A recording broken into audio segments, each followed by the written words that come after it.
கர்த்தருடைய பரிசுத்த நாமத்திற்கு மகிமை உண்டாவதாக. ஸ்தோத்திரத்தின் மகிமை என்ற தலைப்பில் ஒரு செய்தியை தியானிக்கப் போகிறோம்.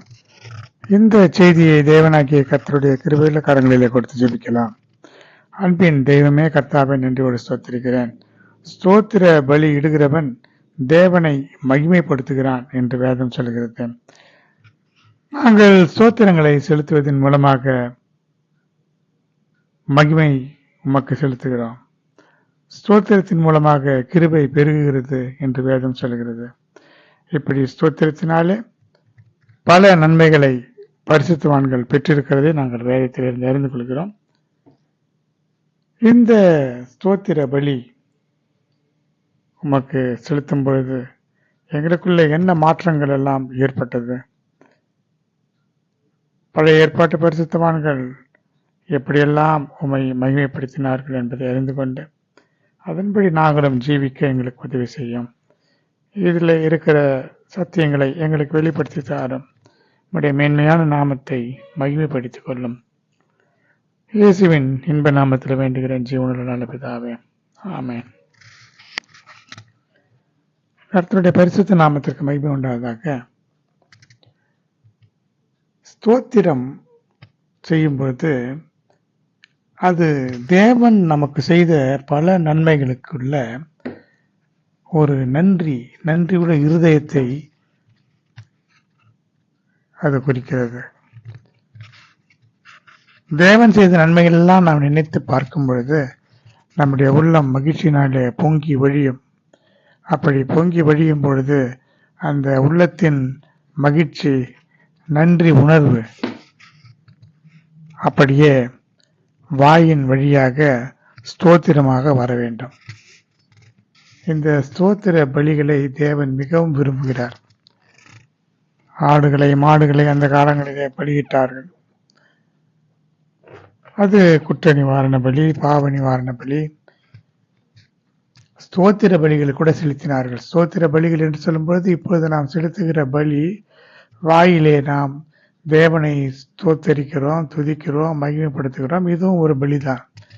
ஆனால் பழைய ஏற்பாடு காலத்தில் காளைகளை, ஆடுகளை, மாடுகளை, பறவைகளை எல்லாம் பலியாகிட்டார்கள். அது சர்வாங்க தகன பலி, குற்ற நிவாரண பலி, பாவ நிவாரண பலி, ஸ்தோத்திர பலி, போஜன பலி, இப்படி பல பலிகள் உண்டு. ஆனால் புதிய ஏற்பாடு காலத்தில் நாம் செய்ய வேண்டிய காரியம், நாம் செலுத்த வேண்டிய பலி ஸ்தோத்திர பலி தான். இந்த ஸ்தோத்திரத்தின் மூலமாக நமக்கு கிருபை பெருகும்.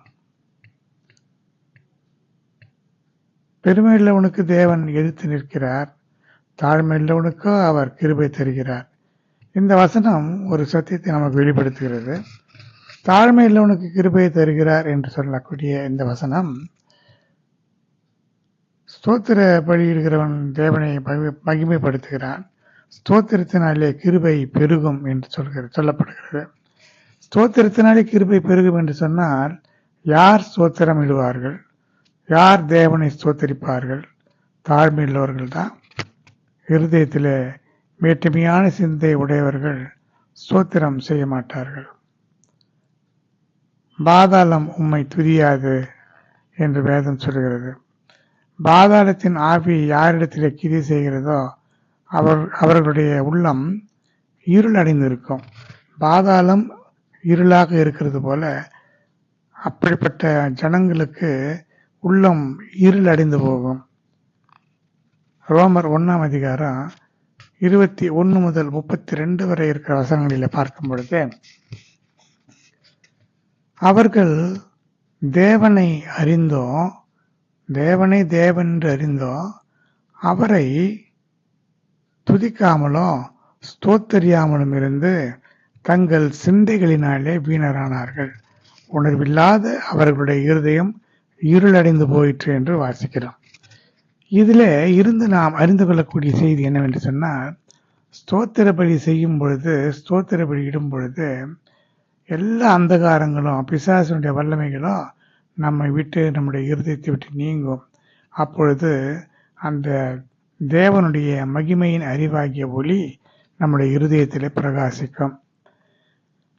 தேவனை ஸ்தோத்திரியாமல் தேவனை மகிமைப்படுத்தாமல் இருக்கிறவர்களுக்கு தேவனுடைய அந்த மகிமையின் அறிவாகிய ஒளி நீங்கி போகிறதுனால பிசாசினுடைய இருள் வந்து அங்கே குடிகொண்டு விடும்.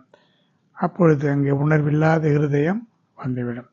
அப்படியான ஸ்தோத்திர பலியின் மூலமாக நமக்கு கிருபை பெறுகிறது மாத்திரமல்ல, உணர்வுள்ள ஒரு இருதயம், நன்றியுள்ள ஒரு இருதயம் நமக்கு உண்டாகும் என்பதை நாம் அறிந்து கொள்ள முடிகிறது. ஓசியா 14:2 சொல்லுகிறது, இப்படிப்பட்ட வார்த்தைகளை கொண்டு கர்த்தரிடத்திலே திரும்புங்கள், அவரை நோக்கி தேவரீர் எல்லா அக்கிரமத்தை நீக்கி எங்களை தயவாய் அங்கீகரித்தருளும், அப்பொழுது நாங்கள் எங்கள் உதடுகளின் காளைகளை செலுத்துவோம். என்ன அருமையான ஒரு வசனம். கர்த்தருடைய வார்த்தைகளை கொண்டு அவரிடத்தில் திரும்பும் பொழுது எங்களுடைய அக்கிரமங்களெல்லாம் நீர் நீக்க ஆண்டவரே. அக்கிரமங்களை நீக்கும் பொழுது தேவன் நம்மை அங்கீகரிப்பார், நம்மை ஏற்றுக்கொள்வார். அப்பொழுது நன்றியுள்ள இருதயத்தோடு உதடுகளின் காளைகள் என்று சொல்லும் பொழுது ஆடுகள் மாடுகள் போன்றவைகளை தேவனுக்காக பலியிட்டார்கள். ஆனால் உதடுகளின் காளை என்று சொல்லும்போது அது ஸ்தோத்திர பலி. தேவன் மிகவும் விரும்புகிறது இந்த உதடுகளின் காளையாகிய ஸ்தோத்திர பலிதான். இது உதடுகளின் கனி என்றும் சொல்லப்படுகிறது. உதடுகளின் கனியாகிய ஸ்தோத்திர பலி என்று இந்த ஸ்தோத்திரத்தை நாம் பாடுகிறோம். அடுத்து இந்த துதி ஸ்தோத்திரம், இதனால என்ன நன்மைகள் உண்டாகிறது? இதன் மூலமாக, இந்த துதிக்கிறதன் மூலமாக, ஸ்தோத்தரிக்கிறதன் மூலமாக சில ராஜாக்கள் எப்படிப்பட்ட வெற்றியை பெற்றார்கள் என்பதையும் நாம் இந்த செய்தியிலிருந்து அறிந்து கொள்ளப் போகிறோம். இஸ்ரவேல் என்று அழைக்கப்படுகிறதான யாக்கோபுடைய மனைவியாகிய லேயாள் கர்ப்பவதியாகி ஒரு குமாரனை பெற்று கர்த்தர் என் சிறுமியை பார்த்து எழுதினார், இப்பொழுது என் புருஷன் என்னை நேசிப்பார் என்று சொல்லி அவனுக்கு ரூபன் என்று பெயரிட்டார் என்று ஆதியாகமம் 29:32 இருந்து நாம் அறிந்து கொள்ள முடிகிறது. அடுத்து அவளே மறுபடி கர்ப்பவதியாகி ஒரு குமாரனை பெற்று இப்பொழுது கர்த்தரை துதிப்பேன் என்று சொல்லி அவனுக்கு யூதா என்று பெயரிட்டார்.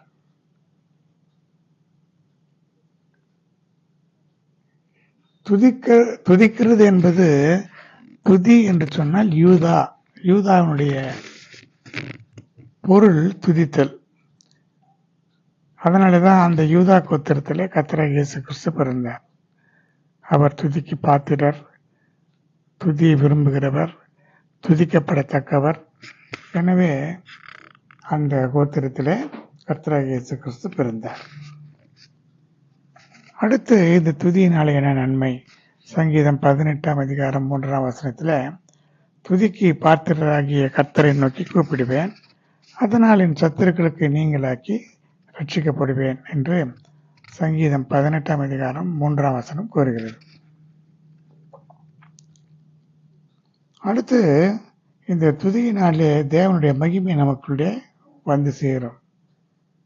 இருள் பூமியை, காரிருள் ஜனங்களை மூடும், கர்த்தர் உண்மையில் உதிப்பார், அவருடைய மகிமை உண்மையில் காணப்படும் என்று ஏசாயா 60:2 கூறுகிறது. கடைசி காலங்களிலே தேவனுடைய மகிமை நம்மையில காணப்படும். இந்த உலகத்தை இருளும் காரிருளும் மூடினாலும் கூட நம்மையில தேவனுடைய மகிமை மூடும் என்று இந்த வசனம் கூறுகிறது. அடுத்து இது துதியை பற்றி சொல்லும் பொழுது, உன் மதில்களை ரட்சிப்பு என்றும் உன் வாசல்களை துதி என்றும் சொல்லுவாய். ரட்சிப்பையே நமக்கு மதில்களாக தேவன் கொடுக்கிறார். மதில்கள் என்று சொன்னால் காக்கக்கூடிய ஒரு இடம். நம்மை சுற்றிலும் அவர் அக்கினி மதிலாக சூழ்ந்து கொள்கிற தேவன் ரட்சிப்பை நமக்கு மதிலாக வைத்திருக்கிறார். ரட்சிப்பு என்று சொன்னால் காத்துக் கொள்கிறது. பாவத்திலே இருந்த நம்மை தேவன் தன்னுடைய நீதியினால தன்னுடைய இரத்தத்தினால, தன்னுடைய பலியினாலே, தன்னுடைய ஜீவனை கொடுத்ததினாலே அவர் நம்மை ரட்சித்தார். இப்படி இந்த ரட்சிப்பு நமக்கு பதிலாக நம்ம எப்போதும் காத்துக்கொள்ளும். அது மட்டுமல்ல, அந்த ரட்சிப்புக்குள்ளே நாம் போவதற்கு ஒரு வாசல் இருக்கிறது. அந்த ரட்சிப்பின் மதில்களுக்குள்ளே நாம் செல்லுவதற்கு ஒரு வாசல். அந்த வாசலை துதி என்றும் சொல்லுவாய். துதிக்கிறதன் மூலமாக ரட்சிப்பின் வாசல்கள் திறக்கும். தேவனுடைய மகிமையின் வாசல்கள் திறக்கும். கிருபையின் வாசல்கள் திறக்கும். இப்படி துதி என்று சொல்லும் பொழுது, ஸ்தோத்திரம் என்று சொல்லும் பொழுது, அது அவ்வளவு விலையேற பெற்ற ஒன்றாக இருக்கிறது. அடுத்து ஏசாயா 43 அதிகாரம் 21 கூறுகிறது, இந்த ஜனத்தை எனக்கென்று ஏற்படுத்தினேன், இவர்கள் என் துதியை சொல்லி வருவார்கள். இந்த ஜனமாகிய நம்மை தேவன் தனக்கென்று ஏற்படுத்தினார். நம்முடைய வேலை என்ன? நாம் தேவனுடைய துதியை சொல்லி வர வேண்டும். தேவனை துதிக்கக்கூடிய ஜனங்களாக நாம் இருக்க வேண்டும். தேவனை துதித்தல் என்று சொன்னால் அவருக்கு நன்றி செலுத்துவது, அவரை வணங்குவது, அவரை போற்றி துதிப்பது. இதுதான் இந்த துதியினுடைய மகிமை. இப்படி தேவனை நாம் துதிக்கும் பொழுது, நன்றியுள்ள இருதயத்தை நாம் திறக்கும் பொழுது, தேவனுடைய கிருபை நமக்குள்ளே உண்டாகும். அவருடைய மகிமை நமக்குள்ளே உண்டாகும். கிருபையின் மேல் கிருபை நமக்கு ஸ்தோத்திரத்தின் மூலமாக கிருபையின் மேல் கிருபை உண்டாகும். மகிமையின் மேல் மகிமை உண்டாகும். கிருபை என்று சொல்லும்போது இரக்கம், தேவனுடைய இரக்கம் நமக்கு கிடைக்கும். நம்முடைய பாவத்தில் இருந்து நமக்கு விடுதலை கிடைக்கும், மன்னிப்பு கிடைக்கும், தேவனுடைய அன்பு நம்மேலே பெருகும், ஆசீர்வாதங்கள் பெருகும். எனவே நாம் துதியை சொல்லி வர வேண்டிய ஜனங்களாக இருக்கிறோம். ஒரு மனுஷனுக்கு அவனுடைய அறைக்கு கச்சை எப்படி சேர்க்கையா இருக்கிறதோ, அதுபோல இஸ்ரவேல் ஜனங்கள் எனக்கு ஜனங்களாகவும் கீர்த்தியாகவும் துதியாகவும் மகிமையாகவும் சேர்க்கையாக்கி கொண்டேன் என்று கர்த்தர் சொல்கிறார். எரேமியா 13 அதிகாரம் 16 தேவனுக்கு நாம் துதி செலுத்துவதன் மூலமாக அவருடைய மகிமையாக, அவருக்கு சேர்க்கையாக இருக்கிற ஒரு நிலைமையை பார்க்கிறோம். தேவனையும் நம்மையும் சேர்க்கிறது, அவரோடு சேர்த்து கட்டுகிறது துதிதான். எந்த ஒரு மனிதன் தேவனை துதித்து கொண்டே இருக்கிறானோ அவனுக்கு தேவனுடைய மகிமையும் கிருபையும் தயவும் இரக்கமும் கிடைக்கும். பல பரிசுத்தவான்களுடைய சாட்சியை நாம் கேட்டிருக்கிறோம். எப்போதும் மனதுக்குள்ளே அவர்கள் தேவனை துதித்து கொண்டே இருக்கிறவர்கள் உண்டு. உறங்கும் பொழுது கூட துதித்து கொண்டே ஸ்தோத்திரம் செய்து கொண்டே உறங்குகிற பரிசுத்தவான்கள் உண்டு. அவர்கள் உறங்குவார்கள், ஆனால் அவருடைய ஆத்மா தேவனை நோக்கி துதி சொல்லிக் கொண்டே இருக்கும்.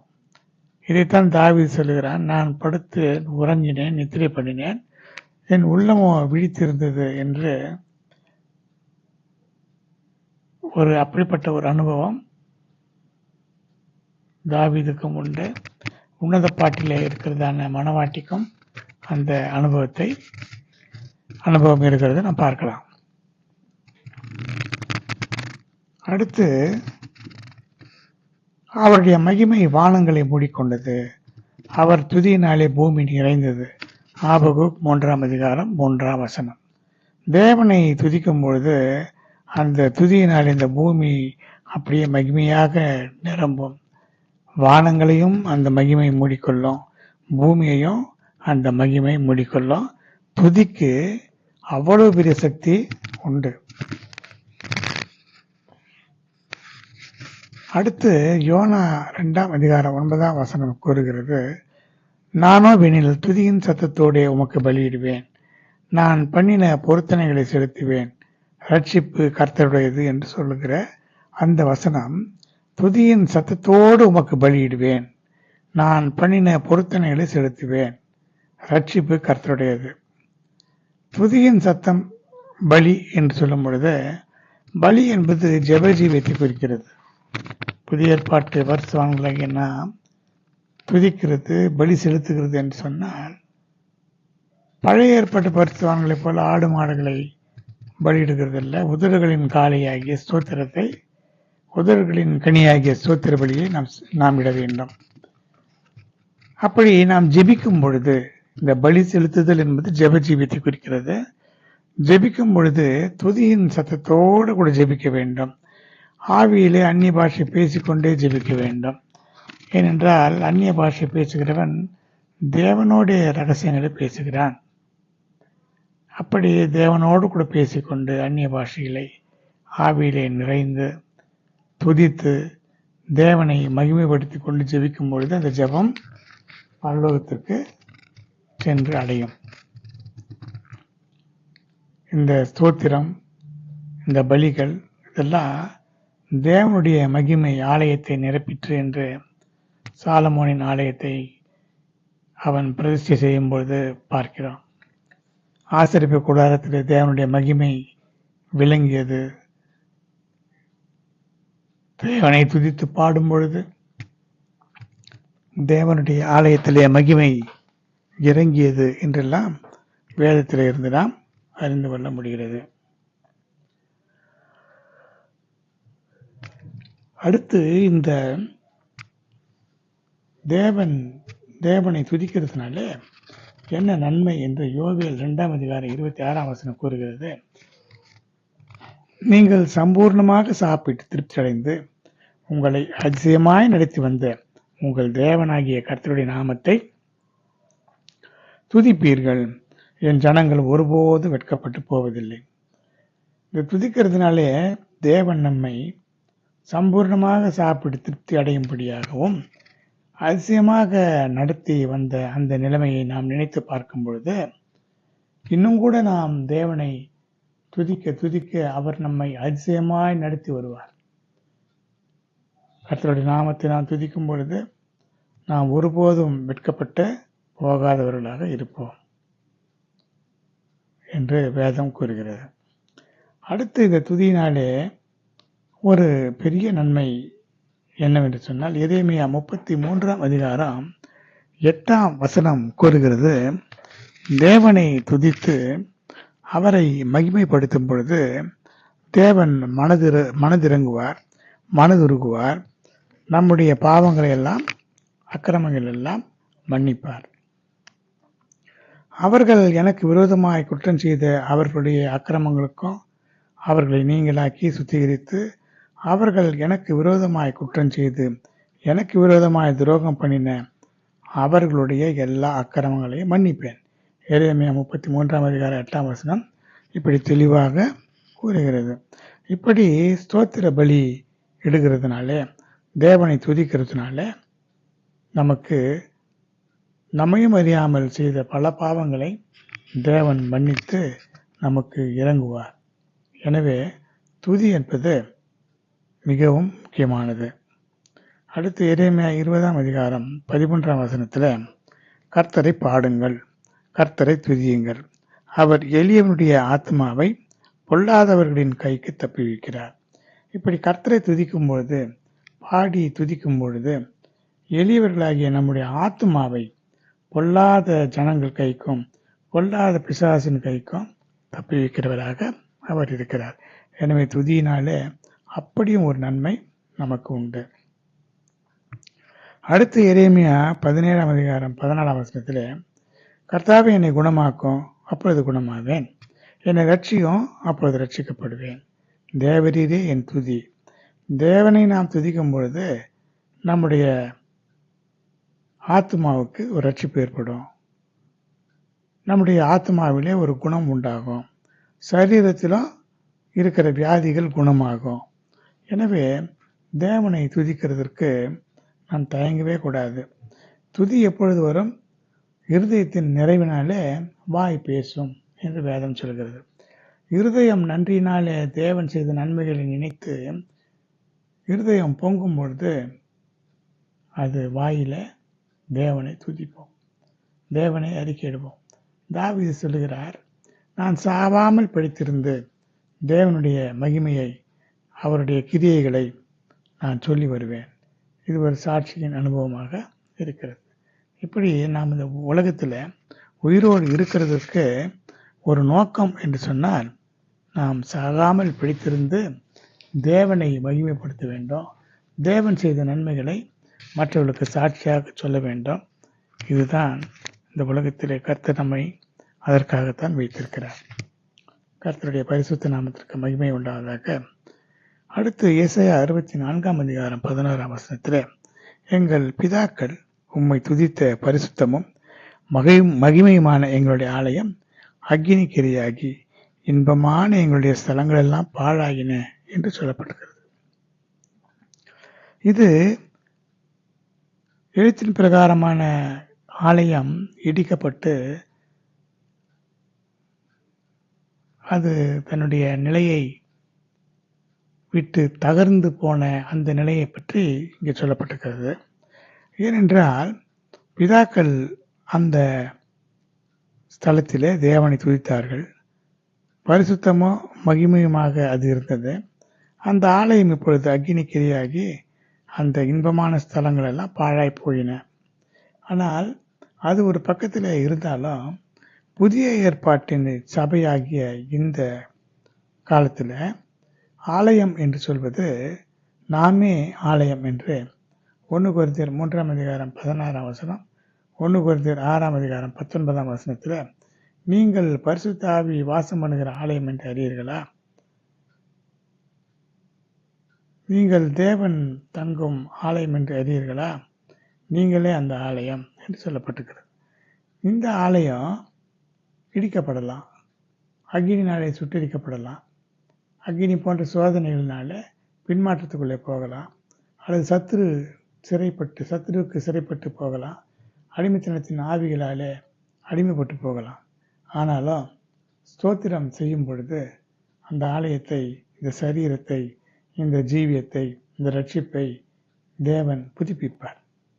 எவ்வளவுதான் பிரச்சனைகள் நமக்குள்ளே இருந்தாலும், எவ்வளவுதான் பின்மாற்றத்தின் ஆவிகள், சத்துருக்களினுடைய வல்லமைகள் நமக்கு விரோதமாக போராடினாலும் நமக்கு அது ஒன்றும் அவனால் செய்ய முடியாதபடிக்கு கர்த்தர் நம்மை பாதுகாப்பார்.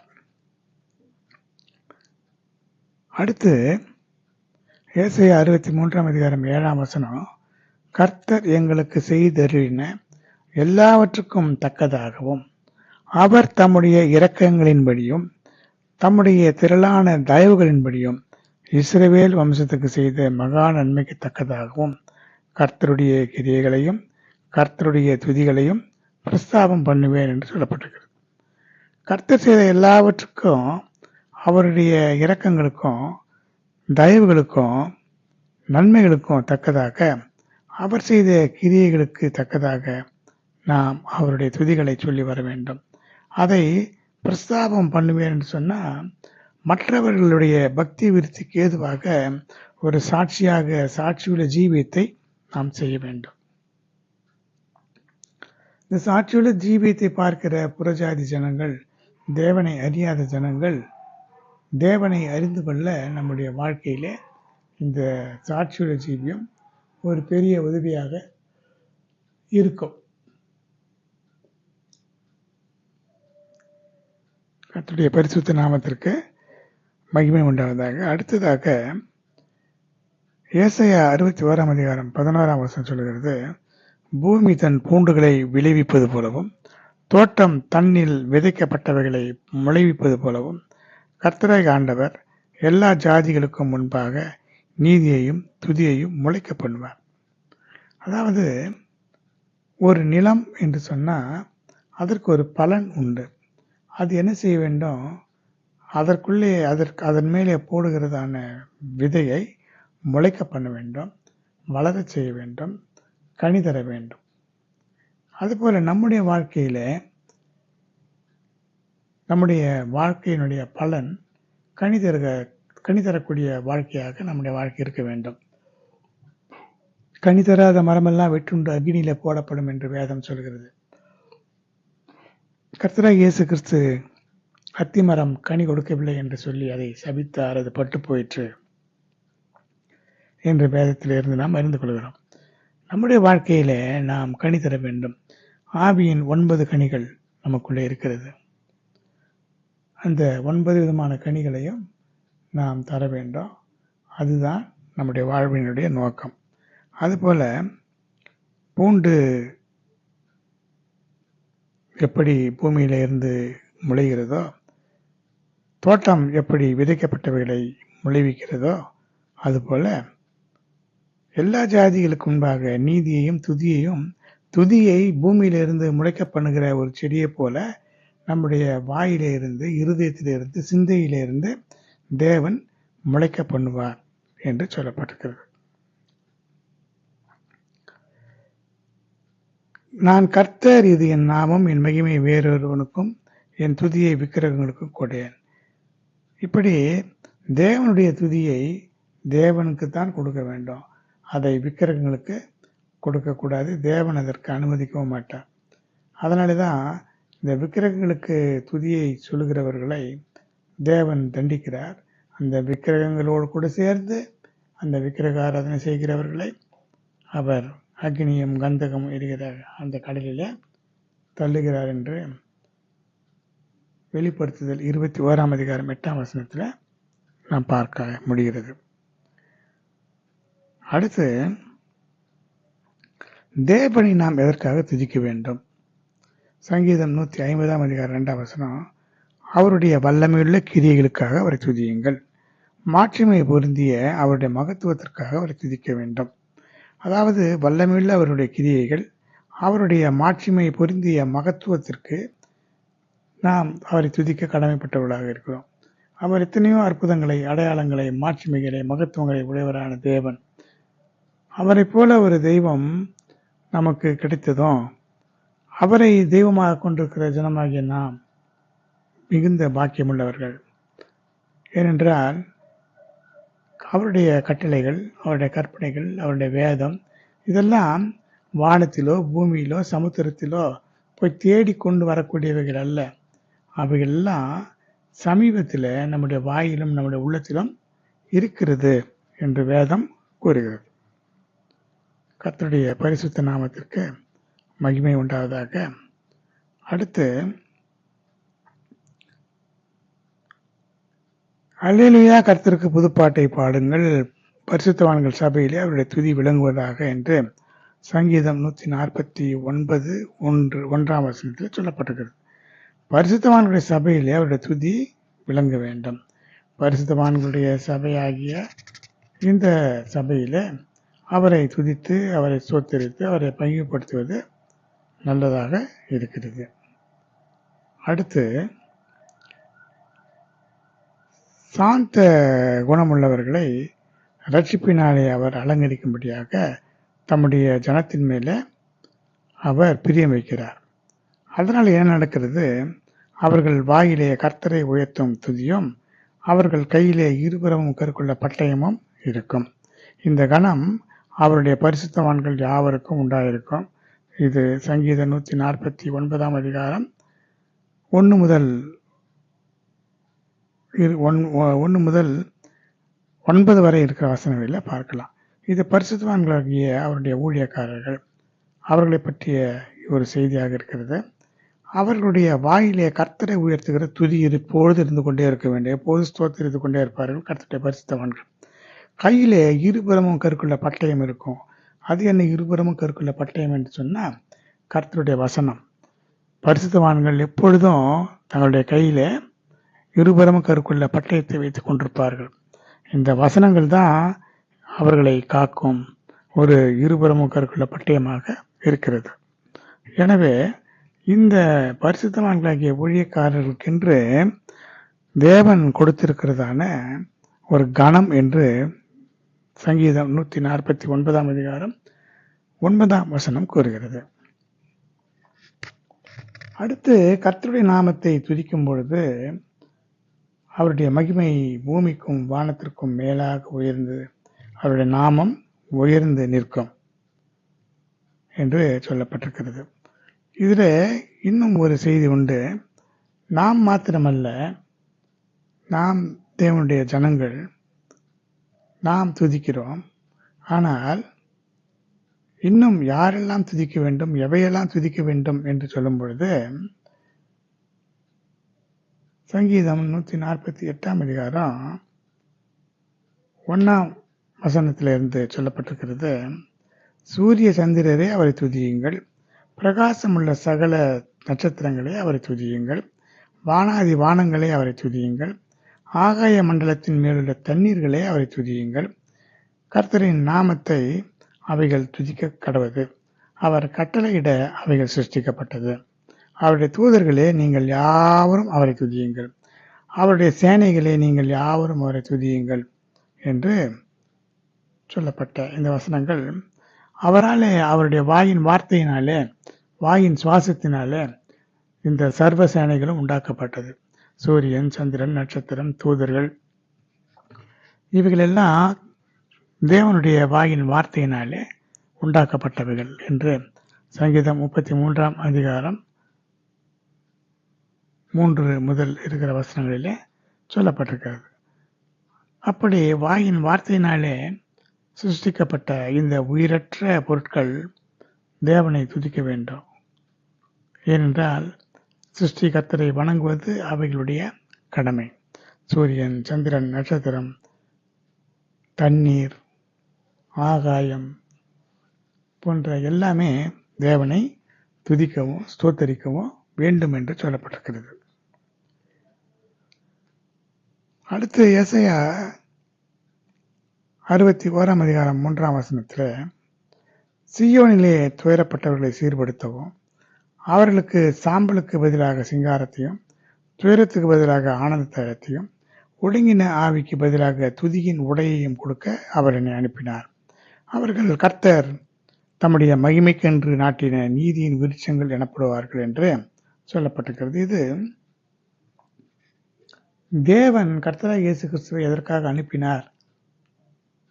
இந்த உலகத்திலே ரட்சிப்பை தரவும், துயரப்பட்டவர்களுக்காக, துயரப்பட்டதான பரிசுத்தவான்களுக்கு அவர்கள் சாம்பல் மேலே உட்கார்ந்து, துயரத்தின் மேலே உட்கார்ந்து ரட்டுடுத்தி அவர்கள் வேதனைப்பட்ட அந்த வேதனைக்கு பதிலாக ஒரு மகிழ்ச்சியையும் சிங்காரத்தையும், துயரத்துக்கு பதிலாக ஆனந்த தைலமாகிய பரிசுத்த ஆவியையும், ஒடுங்கின ஆவிக்கு பதிலாக துதியின் உடையை கொடுக்கவும் வந்தார். ஒடுங்கின ஆவி என்று சொல்லும்போது இருதயம் சோர்ந்து போய் ஒடுங்கி அப்படி இருக்கும். ஆனால் அதற்கு பதிலாக துதியின் உடை என்று சொல்லும்பொழுது, ஒடுங்கின ஆவி உடைய அவர்கள் துதிக்கிறார்கள் என்று சொன்னால் சந்தோஷப்படுகிறார்கள், மகிழ்ச்சி அடைகிறார்கள். மகிழ்ச்சியாக இருக்கிறவர்கள் தான் ஸ்தோத்திரம் பண்ணுவார்கள். ஒருவன் சந்தோஷமாக இருந்தால் சங்கீதம் பாடக்கடவன், துயரமாக இருந்தால் ஜெபம் பண்ண கடவன் என்று வேதம் சொல்கிறது. இப்படி இந்த துதி என்று சொல்லும் பொழுது, இந்த துதிக்கிறவர்கள் மகிழ்ச்சியின் நிமித்தமாக இருதயத்தின் நிறைவினாலே துதிக்கிறவர்களாக இருப்பார்கள். இப்படி கர்த்தர் நம்மை என்ன சொல்கிறார்? தேவனுடைய மகிமைக்கென்று நாட்டின நீதியின் விருட்சங்களாக நம்மை நாட்டியிருக்கிறாராம். நீதியின் மரங்கள் என்று நம்மை அவர் அழைக்கிறார். அடுத்து சங்கீதம் 119 அதிகாரம் 175 வசனம், என் ஆத்துமா பிழைத்திருந்து துதிக்க கடவுது. நாம் பிழைத்திருக்கிறது, நம்முடைய ஆத்மா பிழைத்திருக்கிறது காரணமே தேவனை துதிப்பதற்காகத்தான். ஏனென்றால் நாம் உயிரோடு இருக்கிற நாள் எல்லாம் கர்த்தரை துதிக்க வேண்டும். நான் உள்ளளவும் என் தேவனை கீர்த்தனம் பண்ணுவேன் என்று சங்கீதம் 146 அதிகாரம் 2 வசனம் கூறுகிறது. ஏனென்றால் பாதாளத்திலே நமக்கு எதுவுமே செய்ய முடியாது. பாதாளம் உம்மை துதியாது, மரணம் உம்மை போற்றாது, குழியில் இறங்குகிறவர்கள் உம்முடைய சத்தியத்தை தியானிப்பதில்லை என்று சங்கீதம் 38 அதிகாரம் 18 வசனம். இப்படி பாதாளத்தில் இருக்கிறவர்கள், பாதாளத்தின் ஆவியினாலே நிரம்பப்பட்டவர்கள், மரணம் அடைந்தவர்கள், மரணம் என்று சொன்னால் சரீர மரணம் மாத்திரமல்ல, ஆவிக்குரிய மரணமும் உண்டு. இப்படிப்பட்டவர்கள் சத்தியத்தை தியானிக்கிறதில்ல, தேவனை துதிக்கிறதில்ல. ஜனங்களிலே கூட சிலர் தேவனை துதியாமல் இருக்கிறதுக்கு காரணம் அவருடைய ஆத்மா மரணம் அடைந்திருக்கும். அளவில்லாத துக்கம், பிசாசினுடைய இருள், சகலவிதமான கட்டுகள் இருக்கும். பலவிதமான பொல்லாத ஆவிகள் ஜனங்களை கட்டி வைத்திருக்கும். கனத்திரையின் ஆவினாலோ, இருதயத்தின் கடினத்தினாலோ, மனமேட்டுமையினாலோ, பலவிதமான பொல்லாத வல்லமையினாலோ கட்டப்பட்டவர்கள் தேவனை துதிக்க மாட்டார்கள். ஏனென்றால் பிசாசு அவர்களை துதிக்க விடாது.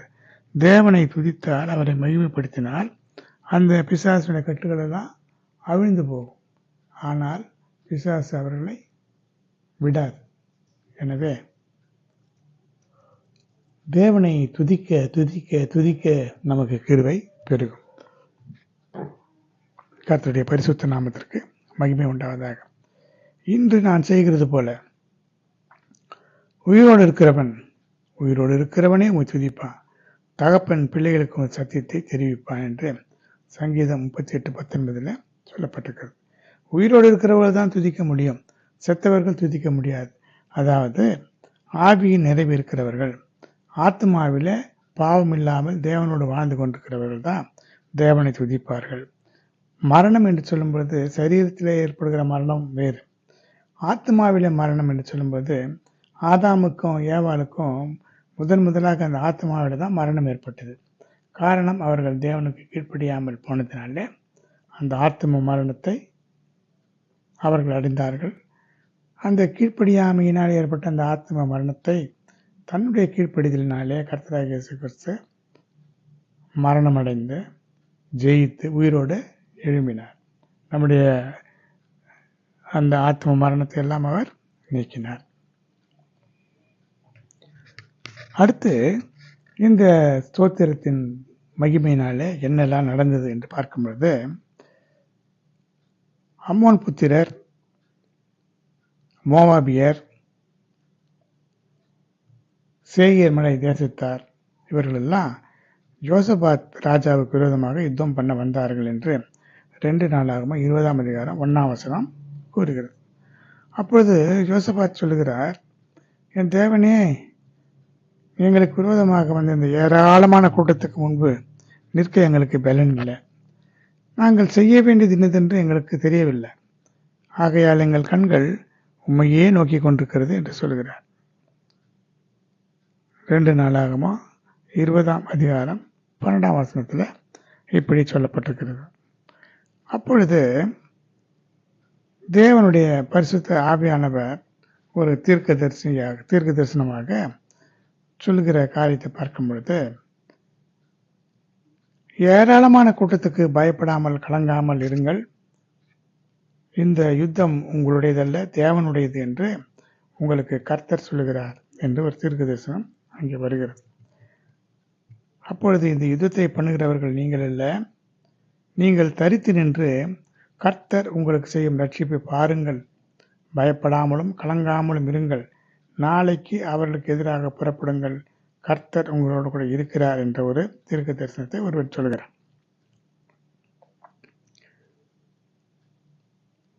இந்த தீர்க்க தரிசனத்தை கேட்டவுடனே அங்கே இருந்த லேவியர் இஸ்ரவேலின் தேவனாகிய கர்த்தரை மகா சத்தமாக கம்பீரமாய் துதித்தார்கள் என்று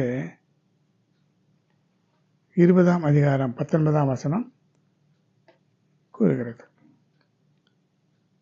அதற்கு பிறகு ராஜாவாகிய யோசபாத் என்ன செய்கிறான், ஜனத்தோடு ஆலோசனை பண்ணி பரிசுத்தமுள்ள மகத்துவத்தை துதிக்கவும், ஆயுதம் அணிந்தவர்களுக்கு முன்பாக நடந்து போய் கர்த்தரை துதியுங்கள், அவர் கிருபை என்றும் உள்ளதென்று கர்த்தரை பாடவும் பாடகரை நிறுத்தினான்.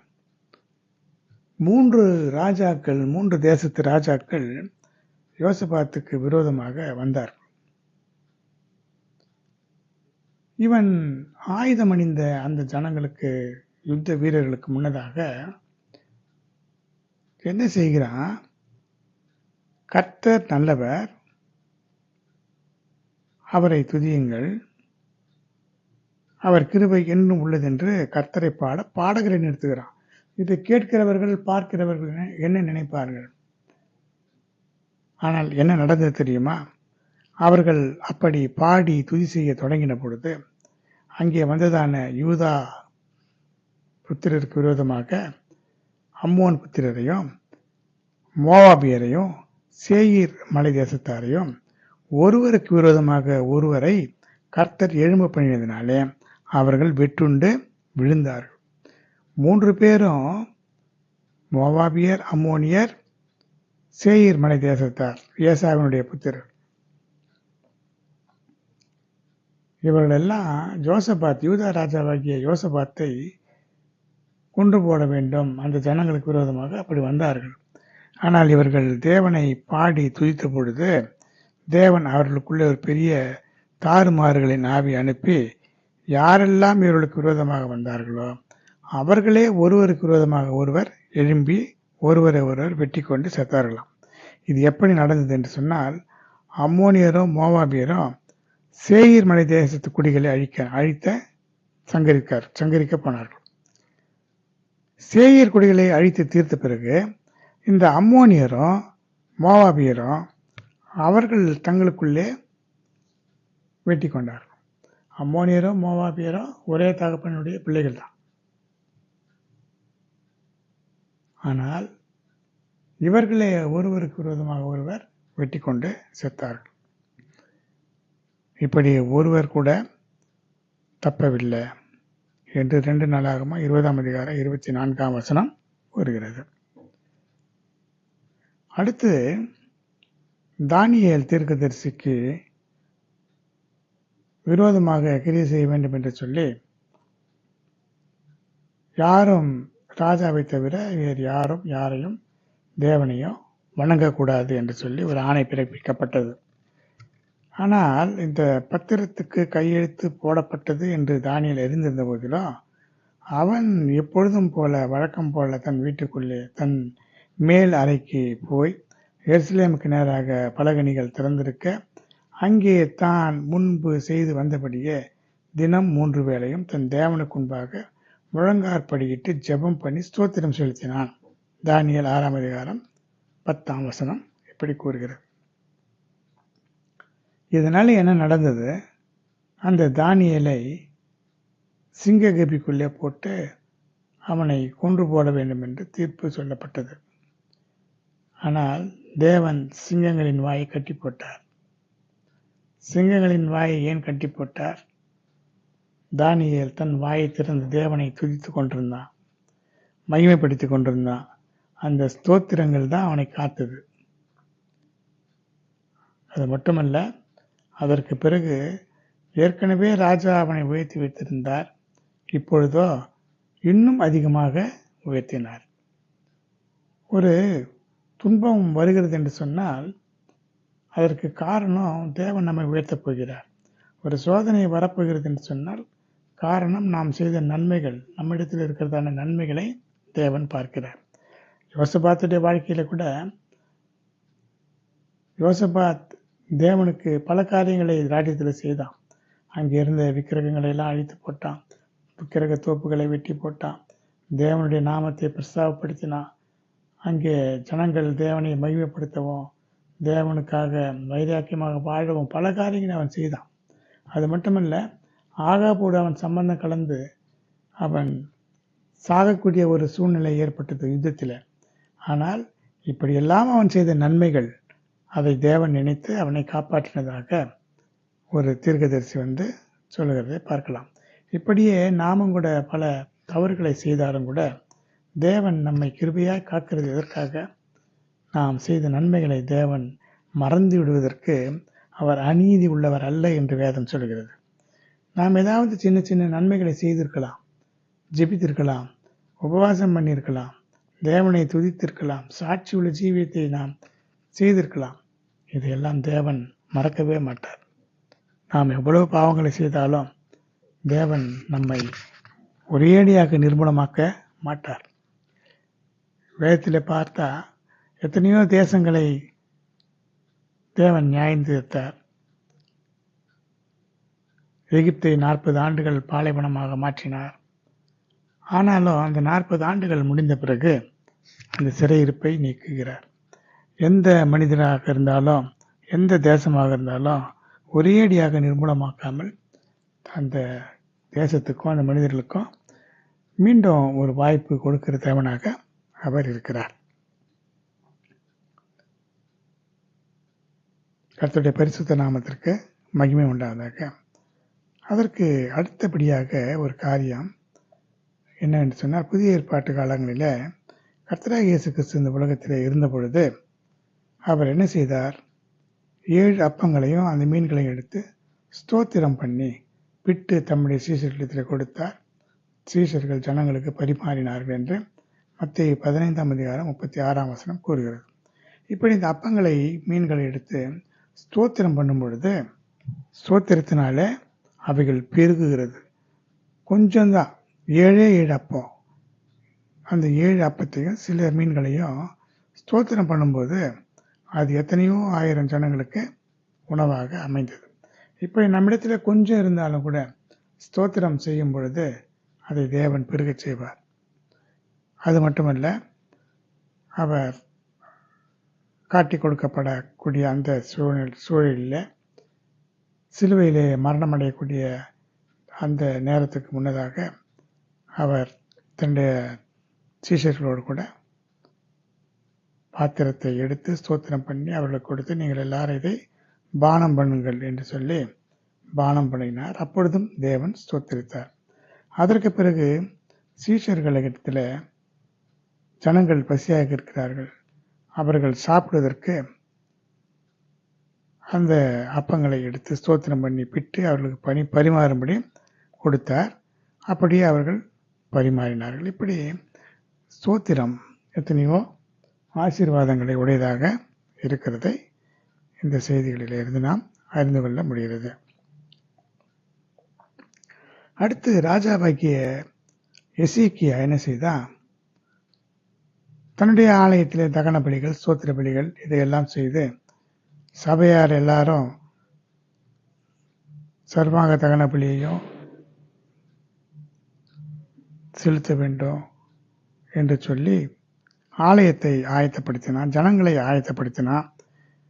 இப்படி அந்த எசேக்கியா ராஜா ஆட்சிக்கு வந்த உடனே இப்படியெல்லாம் அவன் செய்து ஜனங்களை தேவனோடு கூட ஒப்புரவாக்கினான். ஆலயத்தை பழுது பார்த்தான், அதில் இருந்த எல்லா தீட்டான பொருட்களையும் நீக்கினான். இப்படி இந்த காரியத்தை செய்ய முடியாத யோசனை அவனுக்கு சடிதியாக உண்டானது என்று 2 நாளாகமம் 29:36 கூறுகிறது. ஏன் இப்படி இவனுக்கு இதெல்லாம் செய்ய வேண்டும் என்று காரியம் வந்தது என்று சொன்னால், சில நேரங்களிலே சில ஜனங்களை தேவன் நேசிப்பார். பிற்காலத்தில் அவர்களுக்கு ஏதாவது துன்பம் வரப்போகிறது என்று சொன்னால் முன்கூட்டியே அவர்கள் தங்களை ஆயத்தப்படுத்திக் கொள்ளும்படியாக, சுத்திகரித்துக் கொள்ளும்படியாக, பல நல்ல காரியங்களை செய்யும்படியாக ஆவியானவர் நடத்துகிறார். அப்படித்தான் இவனையும் நடத்தியிருக்கிறார். அப்படி என்ன செய்தா, உணர்வுள்ள நல்ல லேவியரை அழைத்து எசேக்கியா பட்சமாக பேசி ஸ்தோத்திர பலிகளை செலுத்தி பிதாக்களின் தேவனாகிய கர்த்தரை எல்லாரும் துதித்துக் கொண்டிருந்தார்கள். இப்படி எசேக்கியா பூமியெங்கும் யூதாவெங்கும் நடப்பித்து தேவனாகிய கர்த்தருக்கு முன்பாக நன்மையும் செம்மையுமானத உண்மையுமானதை செய்தான். இப்படி தன்னுடைய முழு இருதயத்தோடு அவன் செய்ததினாலே எல்லா காரியங்களிலும் அவன் சித்தி பெற்றான் என்று வேதம் சொல்கிறது. இப்படி இருக்கிற வேளையில் அவர்களுடைய விண்ணப்பம் பரிசுத்த வாசஸ்தலமாகிய பரலோகத்தில் வந்து எட்டியது என்று 2 நாளாகவும் 30:27 கூறுகிறது.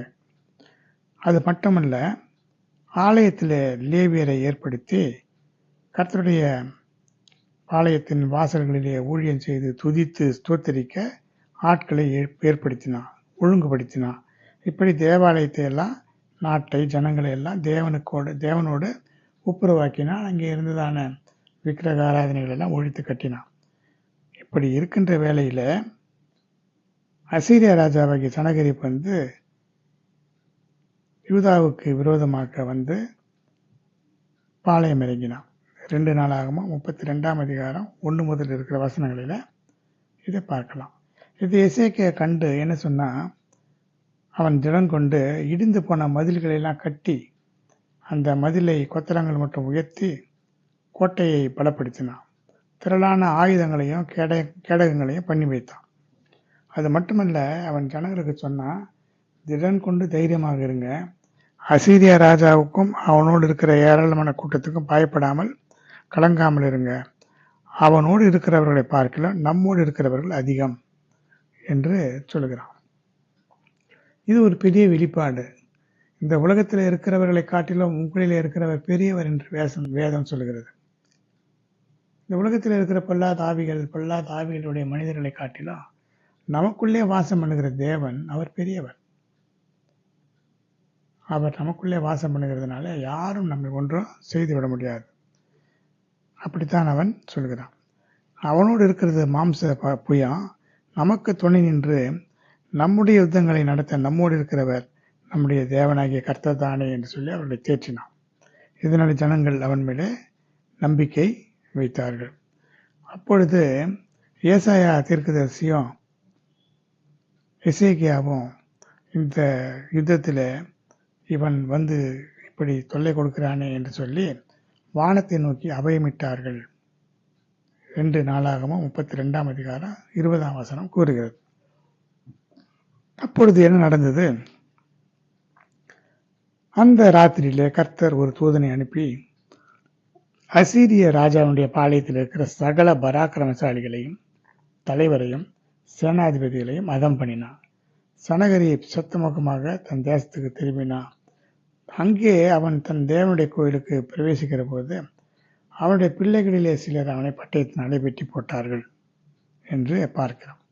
இப்படி ஒரே ஒரு தேவதூதன் 1,85,000 பேரை கொன்று போட்டான். இதற்கெல்லாம் அடிப்படை காரணம் ஸ்தோத்திரம்.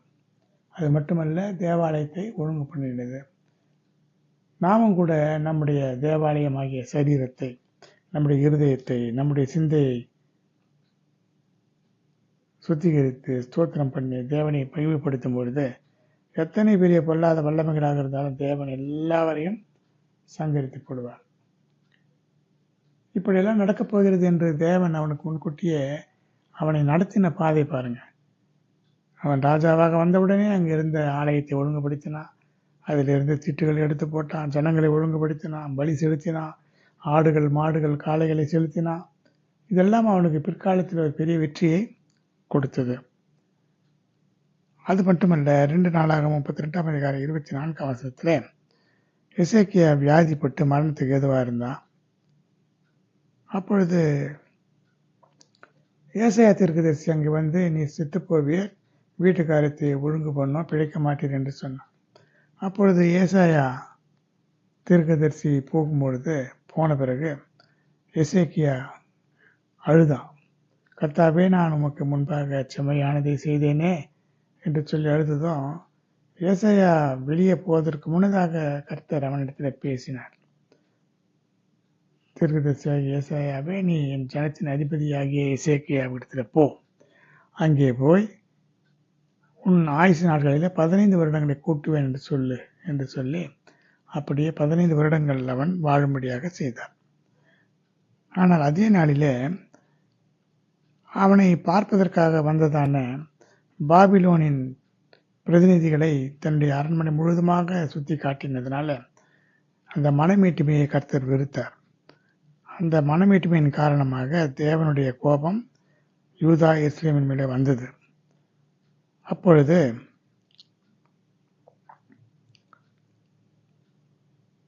தேவன் ஒரு நியாய தீர்வை கொடுத்தார். அதாவது, அந்த பாபிலோன் ராஜா உனக்கு விரோதமாக வந்து நீ காண்பித்த உன்னுடைய எல்லா பொருட்களையும், உன்னுடைய பொன்னையும் வெள்ளியையும் எடுத்துக்கொண்டு போவான், உன்னுடைய பிள்ளைகளையும் சிறைப்படுத்தி கொண்டு போவான் என்று சொன்னான். ஆனால் அவனும் அவனுடைய ஜனங்களும் மனம் கசந்து தேவனை நோக்கி வணங்கிய போது, முறையிட்ட பொழுது, அதை அவனுடைய காலத்தில் செய்யாமல் அவனுடைய குமாரரின் காலத்தில் வந்தது என்று பார்க்கிறோம். இப்படி எசேக்கியா செய்ததெல்லாம் வாய்த்தது. அதற்கு காரணம் அவனுடைய ஜெபங்கள். அடுத்து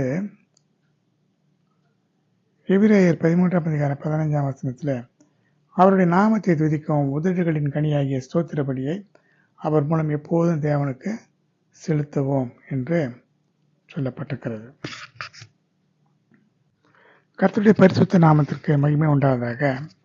அடுத்ததாக சோதோமின் ராஜா ஆபிரகாமை நோக்கி, ஜனங்களை எனக்கு தந்துவிடும், பொருட்களை நீ எடுத்துக்கொள்ளும் என்றான் என்று ஆதியாகமம் 14ஆம் அதிகாரம் 21ஆம் வசனம் கூறுகிறது.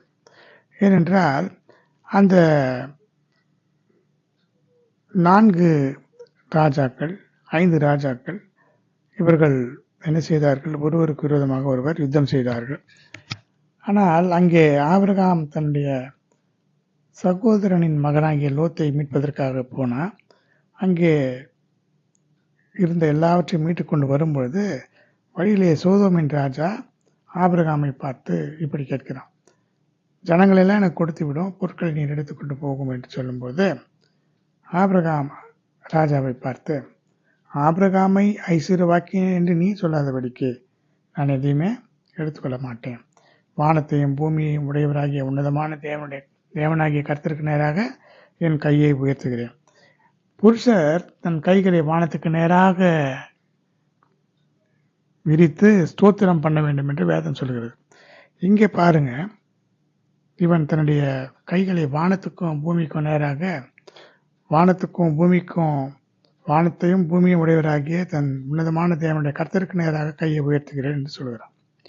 அதற்கு 2 பொருள் இருக்கிறது. ஒன்று ஸ்தோத்திரம் செய்கிறது, 2வது தேவனுக்கு நேராக தன் கைகளை சுத்தமான கைகள் என்று காட்டுகிறது. இப்படி இவன் செய்ததுனால இதற்கு பிறகு தேவன் ஆபிரகாமை அதிகமாக ஆசீர்வதித்தார். அடுத்து இஸ்ரவேல் ஜனங்கள் வனாந்தரத்தில் போய்கொண்டிருக்கும் பொழுது அமலேக்கியர் ரெவிதீமில இஸ்ரவேலோடு யுத்தம் பண்ணினார்கள் என்று யாத்திராகமம் 17ஆம் அதிகாரம் 8ஆம் வசனம் கூறுகிறது. அப்பொழுது மோசே சொன்னபடி யோசுவா அமலேக்கியோடு யுத்தம் பண்ணினான். மோசே தன் கைகளை ஏறெடுத்து வானத்துக்கு நேராக தன் கைகளை உயர்த்தி கொண்டிருக்கும் போது இஸ்ரவேலர்கள் மேற்கொண்டார்கள். அவன் தன் கையை தாழ விடும் பொழுது அமலேக்கு மேற்கொண்டான் என்று யாத்திராகமம் 17ஆம் அதிகாரம் 11ஆம் வசனம் கூறுகிறது. இது என்ன பொருள் என்று சொன்னால், கைகளை வானத்துக்கு நேராக உயர்த்தும் பொழுது ஜெயம் கிடைக்கும்.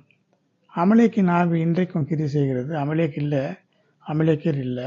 ஆனால் அமலேக்கியரிடத்தில் கிரியை செய்ததான அந்த ஆவி இன்றைக்கும் கிரியை செய்கிறது. அந்த அமலேக்கை நாம் வெல்ல வேண்டும் என்று சொன்னால் அதற்கு ஒரே வழி ஸ்தோத்திரம்தான். இப்படி அவன் கை வானத்துக்கு நேராக உயர்த்தி இருக்கும்போது வெற்றி பெற்றதை வேதத்தில் இருந்து நாம் அறிந்து கொள்ள முடிகிறது. அடுத்து எரிகோவை ஜனங்கள் எப்படி ஜெயித்தார்கள் என்று பார்க்கும் பொழுது, எரிகோவையும் அதன் ராஜாவையும் யுத்த வீரரையும் உன் கையில் ஒப்பு கொடுத்தேன். நீங்கள் பட்டணத்தை சூழ்ந்து ஒரு தரம் சுற்றி வாருங்கள், இப்படி 6 நாள் செய்ய கடவீர்கள் என்று சொன்னார். அப்படி 7 ஆசாரியர் பெட்டிக்கு முன்பாக 7 கொம்பு எக்காலங்களை பிடித்து கொண்டு போக வேண்டும். 7ஆம் நாளிலே பட்டணத்தை 7 தரம் சுற்றி வர வேண்டும். ஆசாரியர் எக்காலங்களை ஊத வேண்டும். அவர்கள் அந்த கொம்புகளினாலே நெடும்போது எக்கால சத்தத்தை கேட்கும் பொழுது ஜனங்கள் எல்லாரும் மகா ஆரவாரத்தோடு ஆர்ப்பரிக்க வேண்டும். அப்பொழுது பட்டணத்தின் அலங்கம் இடிந்து விழும் என்று சொன்னார்.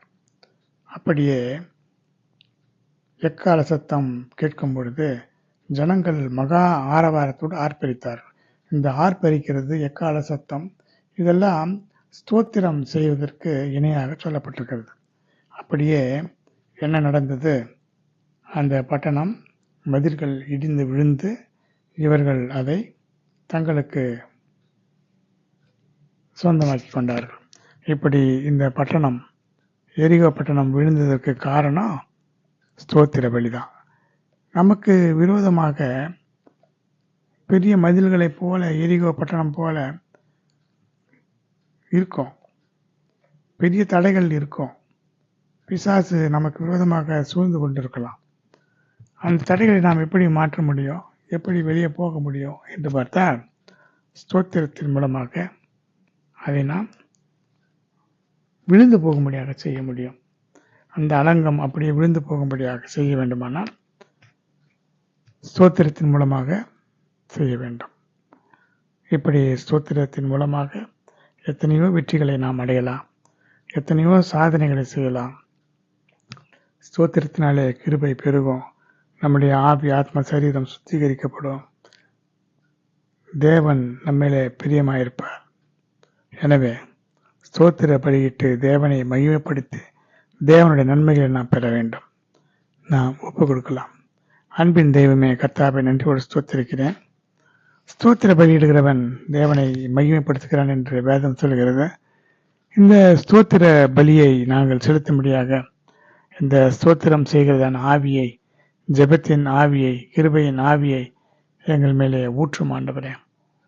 நாங்கள் ஜீவனோடு இருக்கிற நாளெல்லாம் உடைய நன்மைகளை சொல்லி உம்மை துதித்து, உம்மை ஸ்தோத்திரித்து, உம்மை புகழ்ந்து, உம்மை பாடி, உம்மை மகிமைப்படுத்த எங்களுக்கு உதவி செய்யும். சாட்சியுள்ள ஜீவியத்தை எங்களுக்கு தாரும். தொடர்ந்து பாதுகாத்து வழிநடத்தும். உடைய வருகையிலே காணப்பட எங்களுக்கு உதவி செய்யும். இயேசுவின் இன்ப நாமத்தில் வேண்டுகிறேன், ஜீவனுள்ள நல்ல பிதாவே, ஆமென்.